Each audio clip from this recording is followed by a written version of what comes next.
जय हिंद दोस्तों। आज हम क्लास 10 का रैखिक समीकरण युग्म x प्लस वाई बराबर 5 और 2x माइनस 3y बराबर 4 का हल है। इसमें हम प्रतिस्थापन विधि से हल करेंगे।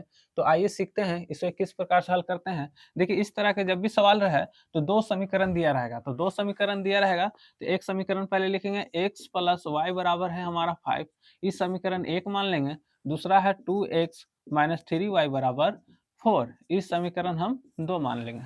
तो दो समीकरण है, लिख लिए। ठीक है, समीकरण लिखने के बाद अब यहाँ हम ध्यान देंगे या एक से या दो से, आपको जिससे मन है उससे चलिए। मान लीजिए हम लिखते हैं समीकरण एक से। ठीक है, समीकरण एक से चलते हैं। तो x प्लस वाई बराबर 5 इतना लिख देंगे। समीकरण जो है सो उतार देंगे। ठीक है, फिर क्या करेंगे, देखिए प्लस वाई है ना, उधर भेजिए। तो प्लस में है तो 5, प्लस में है चिन्ह चेंज हो जाएगा, 5 माइनस वाई। ये x बराबर हमारा आया 5 माइनस वाई, ये समीकरण हमारा 3 बन गया। ठीक है ना, क्योंकि x बराबर निकाल लेंगे। अब समीकरण 3 का मान समीकरण 2 में रखेंगे, क्योंकि हम समीकरण 1 का तो निकाल चुके हैं, 2 बच गया। तो यहाँ लिखेंगे समीकरण 3 का मान, समीकरण 3 का मान समीकरण 2 में रखने पर चलिए 2 में रखिए। तो हमारा है 2x माइनस 3y बराबर 4। तो x का मान कितना आया, 5 माइनस वाई। तो यहाँ देखिए, यहाँ 2 का 2 है, 2 उतार दिए। x है तो x की जगह 5 माइनस वाई है, तो 5 माइनस वाई लिखेंगे। ठीक है ना, देखिए x की जगह लिख दी ना 5, ये 2 जैसे है वैसे ही लिख दीजिए आप। ये माइनस है, माइनस ये 3y है, 3y बराबर 4। अब यहाँ से गुना करिए, 2 पचे 10 होता है। फिर इसमें गुना करेंगे, माइनस 2y हो जाएगा। फिर ये तो माइनस 3y है, ये ऐसे ही रहेगा बराबर 4।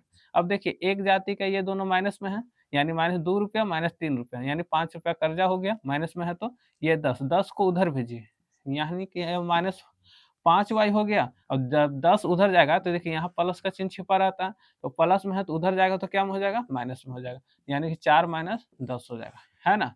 फिर हमारा आया माइनस 5y बराबर, ये हमारा माइनस 6, माइनस से माइनस काट दीजिए। तो हमारा कितना आया, y बराबर आया हमारा 6/5। ठीक है ना, ये हमारा आया y बराबर 6/5। ठीक है, चलिए अब यहाँ लिख देते हैं। तो देखिए माइनस माइनस काट दिए, तो y बराबर हमारा 6 बटा कितना आया, तो y बराबर आया हमारा 6/5। ये हमारा एक आंसर निकल गया, y का मान। ठीक है ना, अब y का जब निकल गया तो हमें x का निकालना है। तो y का मान समीकरण आप 3 में रख दीजिए, आसान होगा, है ना। एक में भी रख सकते हैं, 2 में भी रख सकते हैं, जिसमें भी आप रखिएगा आंसर निकल जाएगा। तो चलिए हम लिखते हैं y का मान समीकरण कितना में रख दें, तो 3 में रखने पर। चलिए 3 में रखते हैं। तो x बराबर 5 माइनस वाई है। तो x बराबर हमारा 5 माइनस वाई का मान 6/5। तो x बराबर, तो देखिए इसके नीचे एक दे दीजिए, ये एलसीएम हो गया। तो 5 एलसीएम हो गया, 1 पचे 5, तो 5 25 माइनस 5 एकम 5, 6 एकम 6।